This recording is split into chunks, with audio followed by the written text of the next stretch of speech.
I sat in the driveway for 20 minutes staring at the red and gold invitation I'd found tucked inside my father's glove box, my hands shaking so hard I thought I might snap the steering wheel. It wasn't just a party invitation. It was a physical manifestation of 25 years of being the other daughter, the one who was convenient when needed but invisible when it mattered. The card was heavy, embossed, and announced the 30th anniversary celebration of my father's architectural firm. The very firm I had worked at for 6 years, the firm I had literally saved from bankruptcy during the 2022 housing slump, and the firm where I was currently the lead designer. Yet, there it was, a guest list mentioned on the back for a private family dinner preceding the gala, and my name was nowhere to be found. My sister's name was there, though. My sister, who lives 3 states away and doesn't know a blueprint from a grocery list. My stepmother's name was there. Even her brother, a man my father openly complains about, was on the list. When I confronted my father about it later that night, he didn't even look up from his scotch. He just sighed and said, "It's just a reunion, honey. It's a family thing. You wouldn't want to be there anyway. It's going to be very formal and quite boring for you." I felt the air leave my lungs. Was I wrong for feeling like this was the final straw? Would you have just let it go? Or would you have done what I did and burned the whole house down? To understand why this hit me so hard, you have to understand the dynamic I've lived with since I was 8 years old. My mom passed away when I was young, and 2 years later, my dad married Elena. Elena came with her own daughter, Maya, who was exactly my age.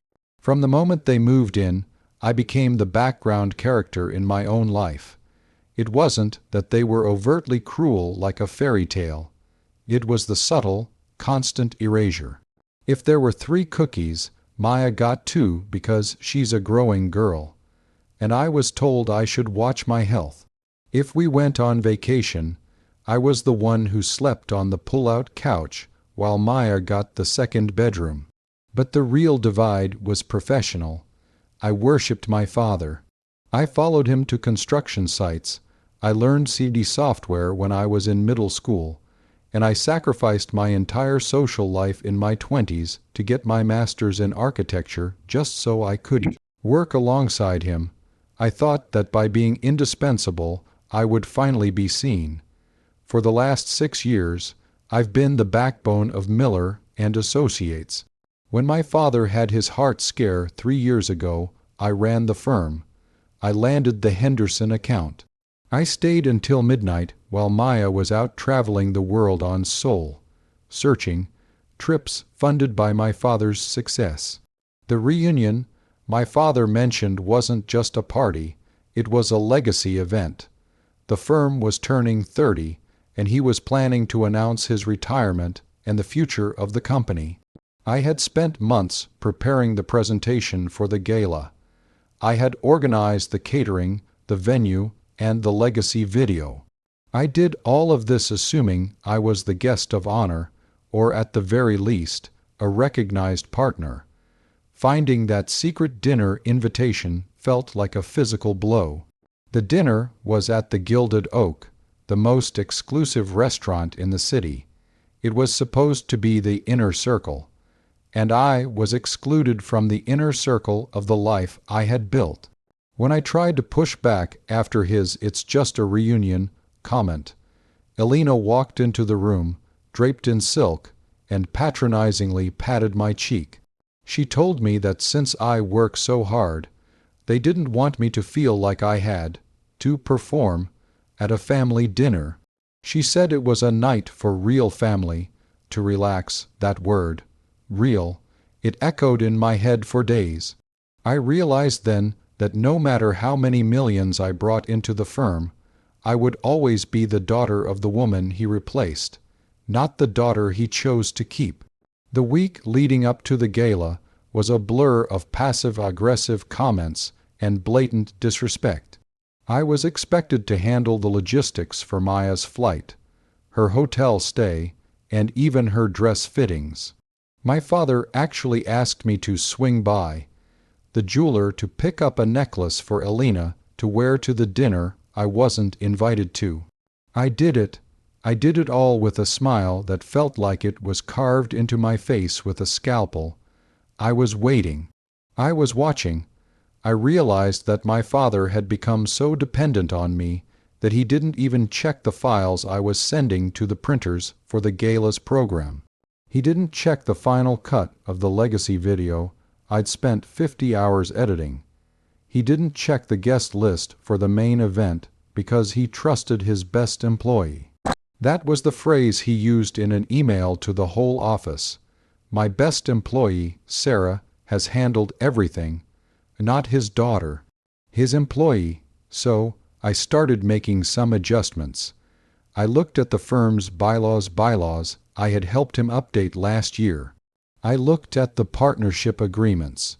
I looked at the fact that I actually held a 15% stake in the company that I'd purchased with my own inheritance from my mother, a fact my father had seemingly forgotten or dismissed as cute. As the day of the reunion dinner arrived, I watched them all get into the town car from my office window. My father, Elena, and Maya, all dressed in black tie, laughing, heading to a dinner to celebrate a company I was currently keeping afloat. I stayed behind in the dark office, but I wasn't crying. I was working.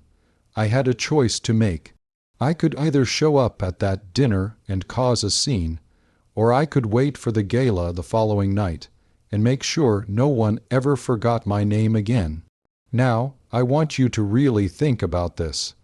I had spent my entire life trying to earn a seat at a table that was clearly never meant for me.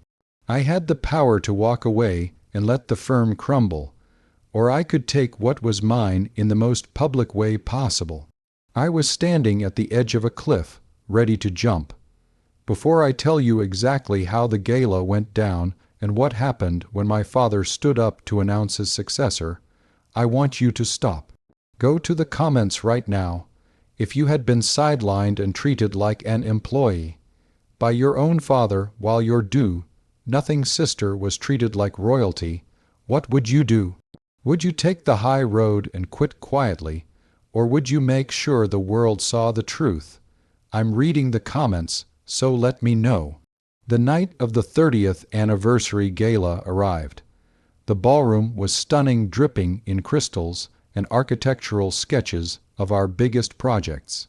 All the major city developers were there, the press was there, and my father was beaming. He looked like a king. Elena and Maya were by his side, acting like they were the architects of his success. I was backstage, wearing a dress that cost more than Maya's entire trip to Bali, and I was holding the flash drive that would change everything. The schedule was simple. My father would give a speech, show the legacy video, and then announce his retirement and the new CEO. He had told me privately that morning that he was going to announce a professional management group would take over, with Maya sitting on the board as a representative of the family legacy. He told me I would stay on as lead designer under the new management. He basically told me I would be the engine for a car Maya was going to drive. The lights dimmed. My father took the stage. He started his speech about family and legacy. He talked about how much he valued the people who stood by him. Then he pointed to the screen for the legacy video. The video started normally. Old photos of him starting the firm in a garage. But then the music shifted. Instead of the upbeat corporate track, it transitioned into a series of internal documents. I had scanned and edited in every single exceeds expectations a performance review I'd received. I overlaid the profit margins from the accounts I had won versus the ones he had lost. Then I included the audio from a recording I took in his office when he told me I wasn't real family. Enough for the dinner. The room went silent. You could hear a pin drop. The video ended with a giant slide that read, 15% shareholder and lead architect Sarah Miller announces her resignation, effective immediately. Along with her, the Henderson, Vane, and Sterling accounts. Those were the accounts that made up 60% of our revenue. They were accounts that were contractually tied to me, not the firm. My father's face turned a shade of purple I didn't know was humanly possible. He tried to laugh it off, to say it was a joke or a technical glitch. But I walked onto that stage, took the microphone from his hand, and looked him right in the eye. I told the room full of his peers, his investors, and his real family that if I wasn't family enough for a dinner, I wasn't family enough to carry his company on my back anymore. I announced that I was opening my own firm on Monday morning. The fallout was catastrophic for him. Within 48 hours, the Henderson account officially pulled their funding from Miller and Associates. My father tried to sue me for breach of fiduciary duty, but since he'd never actually made me a partner or signed a non-com, Pete, because he didn't want to get legalistic with family, he had no leg to stand on. Elena and Maya's lifestyle took a massive hit when the firm had to downsize to a 3-person operation in a strip mall. It's been a year since that night. My new firm is thriving, and I've never felt lighter.